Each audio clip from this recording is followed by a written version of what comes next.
This is recognized as Zhejiang's top unsolved case. It is said to be a case that would challenge even D. Renjia. A case that could make him work until retirement. More twisted and full of suspense than a movie script. One person solved 7 major cases that shocked everyone. Brutally killing 4 people. 6 police chiefs. Spanning 22 years. Mobilizing nearly 10,000 police officers. Investigating over 75,000 individuals. Conducted countless identifications. In order to capture him. The Zhejiang criminal investigation system has pioneered multiple criminal investigation techniques. To apprehend him, the task force has set up a separate command center and archive room. The paper documents weigh several tons. Electronic information amounts to billions. Let's turn back to the year 2007. Coordinates: Zhuji City, Zhejiang Province. It is said that on this bustling street, there is a jewelry store called Jiarue Jewelry. On this day, November 6th, a bizarre case occurred at this store. It is said that a murder case occurred here using high-voltage electricity. The police discovered at the scene, at the back window of the Jiarue jewelry store, a wire was tied up. The other end was directly connected to the high-voltage transformer box.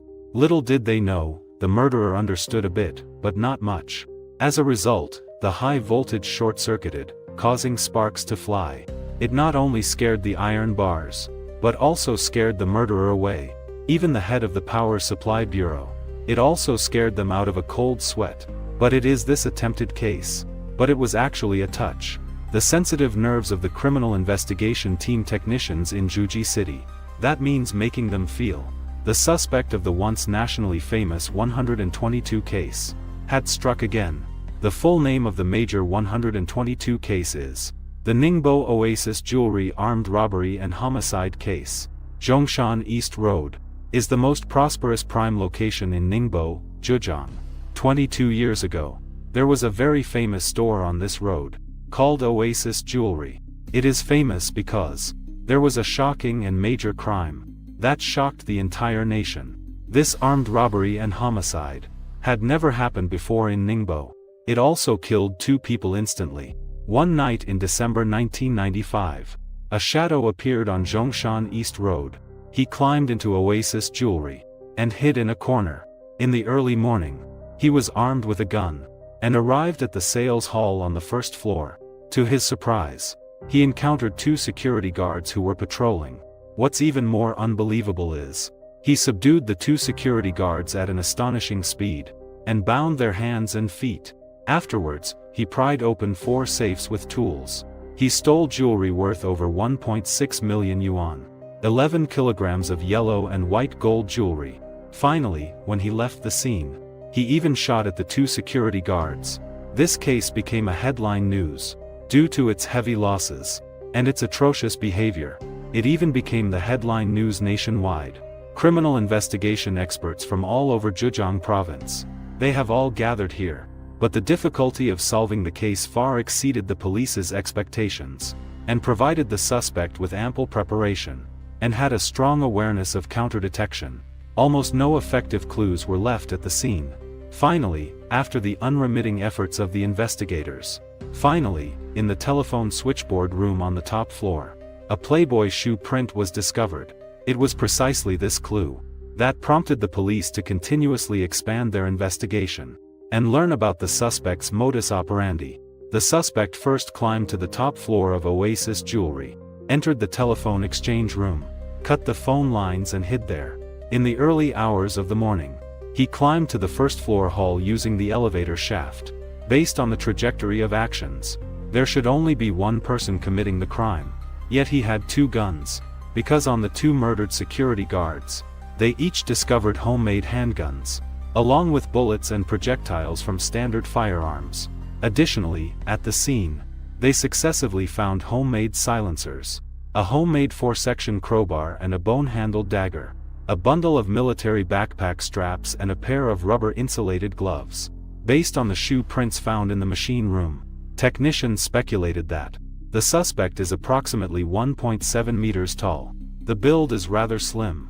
Due to the many doubts in the case, there were even rumors in society that this person could scale walls and run on rooftops, possesses extraordinary martial arts skills, that he could even have magical abilities. Anyway, the stories about that guy were quite incredible. It's truly miraculous.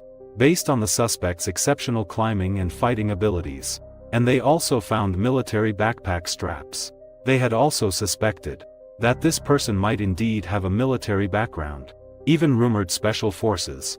However, after extensive targeted visits, there was no progress whatsoever. Subsequently, forensic experts began to analyze the key evidence left at the scene. Standard issue firearms were firearms from the former Soviet Tokarev. It uses ammunition code 5222. The 5222 ammunition is not available in our country. It is aid from the Soviet Union to Vietnam, left behind in large quantities on the Vietnamese battlefield. This 5222 ammunition, and the bone-handled dagger left at the scene, was ultimately confirmed to be made with the bones of an Indo-Chinese tiger as the handle, sourced from the border of India, Vietnam, and Myanmar. At this point, the investigation direction of the case even directly led to China and Vietnam, as well as the China-Myanmar border. Although the police also traveled to the area to conduct an investigation, the result was also in vain. After that, the case remained unsolved. Time moved forward to April 1998. In Yueqing District, Shaoxing, Zhejiang. Inside the supply and marketing building on Jiefang North Road, a similar armed robbery also occurred. The suspect climbed to the third floor from the back of the building. He entered the building. Just as he reached the jewelry area and was about to take action, he happened to be spotted by a squad of patrolling security guards. After the suspect yelled and fired another shot, escaping out of the window using a pre-prepared climbing rope. Ultimately, based on the bullet analysis, the serial number is still 5222. Therefore, the Criminal Investigation Division of the Zhejiang Provincial Public Security Bureau also confirmed this suspect. He is the murderer of the 1995 Oasis jewelry armed robbery case. Afterwards, the police found it within the wall of the nearby Lu Sun Elementary School. They found tools discarded by the suspect. Among them were a crowbar, 5 homemade grenades, and a homemade detonator. The police also found the first extraction of an incomplete fingerprint suspected to belong to the perpetrator inside the detonator. In addition, the suspect left an old man's hat at the scene, along with a homemade silencer. The silencer was filled with mesh pads. The production origin is in Juji City. There are hundreds of such factories in Juji City, large and small. Therefore, the investigation results were ultimately unsatisfactory. As time flew by, in the blink of an eye, it was January 22, 2004. This day was the first day of the Lunar New Year. It should have been a day of family joy and peace. However, inside 100 stores in Juji City, Zhejiang Province, a robbery occurred once again. That night, around 2 a.m., it was time for the security guards to change shifts. Security guard Xia heard some noise. He thought it was his colleague arriving. Little did he expect that before he could react, a sharp knife was suddenly poked at his face. The two then began to struggle, until the murderer shot him in the leg. Only then did he quickly escape. But when he fled in a hurry, a firearm was discarded near the window on the 3rd floor. In addition, there was a hood made from a pair of leggings at the scene, along with knee pads and a pry bar. Later, the police made connections to the Ningbo Oasis jewelry store case, and the Shaoxing supply and marketing building case. The final examination of the bullet's casing number was precisely 5222. Therefore, these 3 cases were all committed by the same perpetrator. With the continuous advancement of criminal investigation technology at that time, the police later also successfully extracted the suspect's DNA from the masked leggings. Based on the leggings, the police speculated this is likely the suspect, modified from clothing worn by a child. They also deduced the child's age was roughly around 4 to 6 years old. Back calculating, the suspect's age would be around 1971. Because the timing of the incident was quite special. It was from New Year's Eve to New Year's Day. And considering the origin of the mesh insert was Juji, the police made a bold inference. The suspect is likely from Juji, or someone connected to Juji. At this point in the case, the Zhejiang police provided a profile of the suspect. This is the first time such a summary has been made. That is, a person from Zhuji or someone related to Zhuji. Approximately 1.7 meters tall. Born around 1971. May also have a 4 to 6-year-old daughter. Possesses good climbing abilities. Subsequently, the Zhuji Public Security Bureau also dispatched over 300 police officers. They also mobilized over 2,000 staff and citizens. They began a thorough investigation of the area. However, the results still yielded nothing. Time once again returns to what we mentioned at the beginning. The 2007 Zhuji Jiarue jewelry case. The police at the scene discovered a beverage bottle suspected to be left by the perpetrator. They also extracted again a mixed DNA sample from a male and a female, through further separation, thus obtaining a complete female, along with an incomplete male DNA. The male DNA only contains the Y chromosome, which is the male hereditary chromosome. At the scene of Jiarue jewelry, the Y chromosome extracted from the beverage bottle matches that from the line of pants at the 100 Mall. However, this only proves they belong to the same family. It does not fully prove they are the same person. As for that female's DNA shows a parent-child relationship with the 100 Mall, which is the suspect's daughter. This serves as supporting evidence. It also confirms that both cases were committed by the same person. This also verifies the earlier police profile of the suspect. Because the suspect's biological sample has been successfully extracted, the police then began large-scale sampling throughout Zhejiang, especially in Zhuji, starting comparative sampling and investigation. They even conducted a family search on all males in Zhuji, executed a family tracing investigation. Over the 4 years from 2007 to 2011, the laboratory detected 619 samples, resulting closely to the suspect's Y chromosome. However, these 619 are 619 families, rather than individuals. Therefore, such a massive project can no longer proceed. Even at this time, the Zhejiang Provincial Public Security Department's Evidence Identification Center has already mastered the world's most advanced detection technology. Still cannot be further narrowed down to which specific family is closer to the suspect.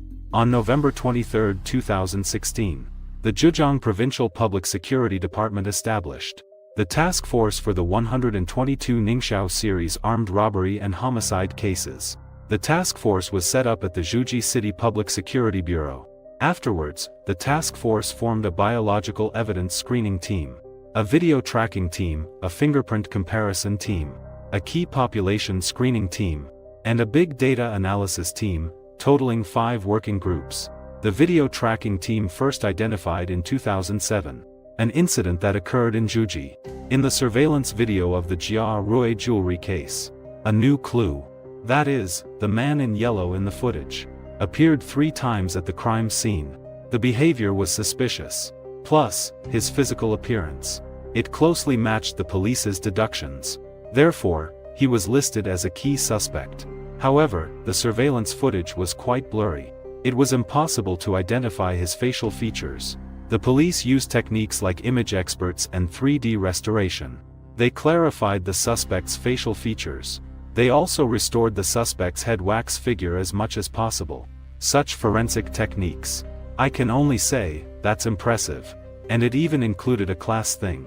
By re-photographing the wax figure, the police then began importing the re-photographed images into the system to conduct facial comparison. It was then that the biological testing team also brought good news. Through the continuous improvement of technology, they overcame many difficulties. They developed a method for DNA extraction and amplification. They narrowed down the suspect to the Su family. For this, the police organized the closest matches. A genealogy of a branch of the Su family. This genealogy stretches 24 meters. On this Su family genealogy, there are more than 2,000 individuals matching the suspect's characteristics. The data still seems quite large, but in reality, it represents a historic breakthrough. The investigation into the case has reached this point. In the archives established within the command center, there are over 400 volumes of files related to Zhejiang's top unsolved case. They were accumulated from 1995 to 2007. All valid paper documents that have been collected. In addition to this, in this archive room, There are also 78 pieces of evidence discovered in 4 other cases.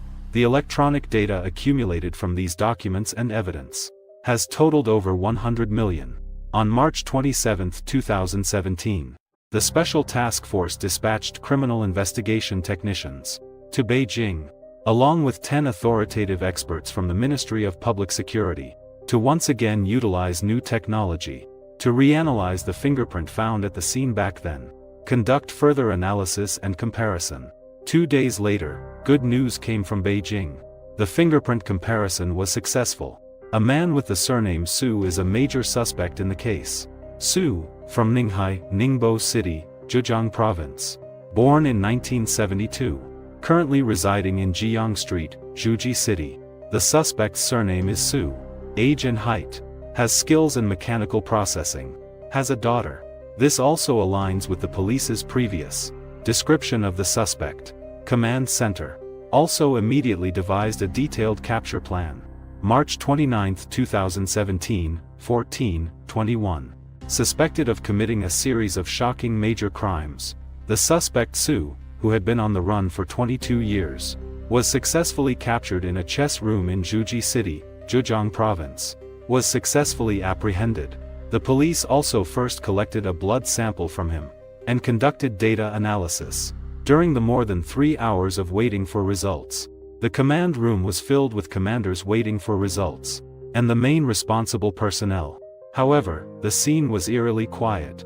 The atmosphere was particularly tense. After comparing the newly tested results with the DNA found at the scene, after repeatedly comparing with the previous scene's DNA, the comparison results were announced. All genetic loci matched. Autosomes.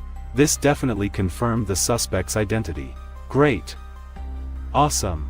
Although the conference room was buzzing with excitement, at that moment, Su, the suspect in the interrogation room, remained unusually calm. He kept his head down like that, saying nothing. The police then called in his wife for a conversation. Thus, they learned about Su's approximate life trajectory. His wife had no idea about the things Su had done. She said they got married in '98. She only knew that before they married, Su was very wealthy. He often carried a large mobile phone. He also had a 4-story villa. However, Su was a big gambler, and quickly lost all his family fortune. After learning about Su's life experiences, the head of the interrogation spoke to Su in a targeted manner. Through their relentless efforts, by the influence of sincerity and love, Su's psychological defenses ultimately broke down completely. He also confessed to all the criminal facts of the 4 cases. But what shocked everyone was, he also confessed to 3 other unsolved cases.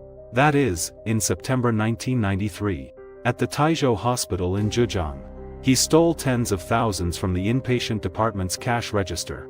In July 1994, at the Linhai Qingnan Credit Cooperative in Zhejiang, he killed the female staff member on duty at the credit cooperative, and stole a significant amount of money.